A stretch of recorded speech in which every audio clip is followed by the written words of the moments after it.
आज से शुरू हुए विधानसभा के बजट सत्र पर अधिक जानकारी के लिए हमारे साथ जुड़ चुके हैं वरिष्ठ पत्रकार जितेंद्र प्रधान जी। इस प्रकार से आज से विधानसभा का बजट सत्र शुरू हो चुका है। प्रधान जी, बहुत बहुत शुक्रिया हमारे साथ जुड़ने के लिए। राज्यपाल के अभिभाषण के साथ में सत्र की आज से शुरुआत हो चुकी है। कौन कौन सी विशेष बातें रही राज्यपाल के आज अभिभाषण में? जी लक्ष्य जी, मैं आपको बताना चाहूंगा कि राज्यपाल का जो अभिभाषण है, बरसों बाद सबसे बड़ी बात यह रही कि बरसों बाद जो राज्यपाल का अभिभाषण है बिगड़ व्यवधान के शांतिपूर्वक पढ़ा गया। राज्यपाल हरिभाऊ बागड़े ने करीब 1 घंटा 21 मिनट के आसपास अपना भाषण पढ़ा। उसमें आमतौर पर देखा जाता है जो अभिभाषण होता है उसमें शोर शराबा, विपक्षी सदस्यों की नारेबाजी देखने में आई है, लेकिन दशकों बाद ये मौका आया कि राज्यपाल का अभिभाषण शांतिपूर्वक विपक्ष ने भी सुना और सत्ता पक्ष के सदस्यों ने भी सुना।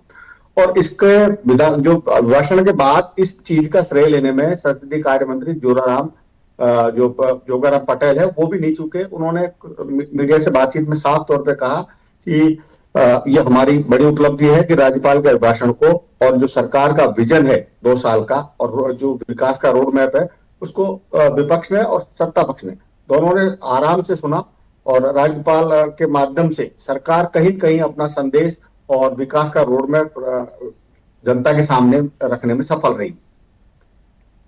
बिल्कुल, जिस प्रकार से जो शुरुआत हुई है सत्र की, कह सकते हैं कि जो बाकी पूरा दिन रहेंगे, जो सत्र के बाकी दिन रहेंगे और पूरा सत्र रहेगा, वो सुचारू रूप से चलाने में सफल रहेगी सरकार।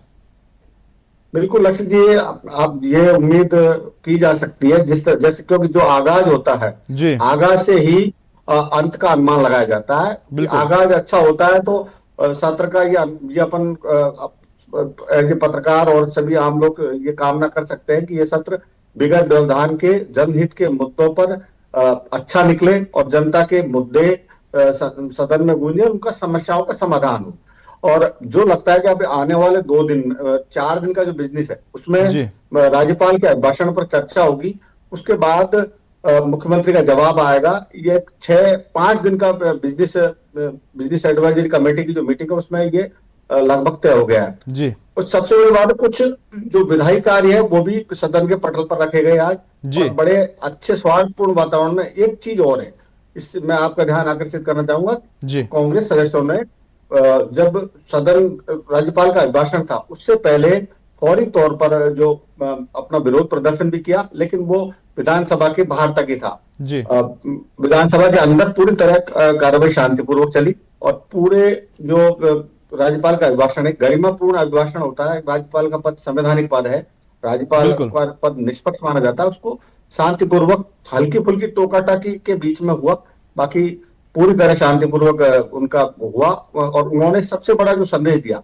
जी भजन लाल, क्योंकि जो राज्यपाल का भाषण होता है उसके माध्यम से सरकार के विकास का विजन रखा जाता है। बिल्कुल, उन्होंने अपने युवाओं से संबंधित जो योजनाएं चलाई जा रही राजस्थान भजन लाल सरकार की, 1 लाख युवाओं को नौकरी देने का जो पाइपलाइन में है उसका हो, चाहे जो पिछले दिनों राइजिंग राजस्थान समिट हुआ उसको लेकर हो, सारी जो योजना है वो उसको रखा। और आने वाले एक बड़ा संकेत दिया कि आने वाले समय में जल्द ही राजस्थान रिफाइनरी, जो बरसों से लोगों की उम्मीद थी कि राजस्थान रिफाइनरी जो लगने शुरू होने वाली है उसका जल्दी उद्घाटन हो, तो राज्यपाल ने अपना अभिभाषण के माध्यम से कहा कि इसका उद्घाटन भी जल्द ही किया जा सकता है।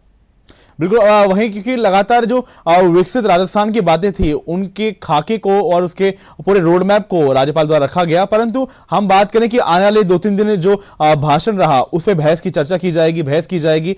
बजट कब तक आने की उम्मीद लगाई जा रही है और बजट में कौन कौन से बिंदु हैं जिनकी उम्मीद की जा रही है कि राजस्थान को यही सौगात मिलती नजर आएगी बजट में?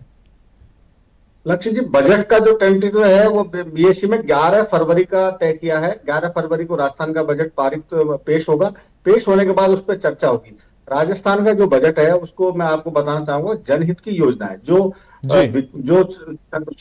संकल्प इन्होंने लिया है, चुनाव से पूर्व जो चुनावी संकल्प पत्र जो घोषित किया है उसी के अनुरूप उसी रोड मैप पे सरकार आगे बढ़ेगी। जिस तरह से युवाओं से जो वादे किए हैं, 5 लाख नौकरियों का वादा है उसको पूरा करना है। उसके अलावा राजस्थान में जो निवेश को बढ़ाने का जो वादा है उसके ऊपर भी कहीं न कहीं सरकार बढ़ेगी।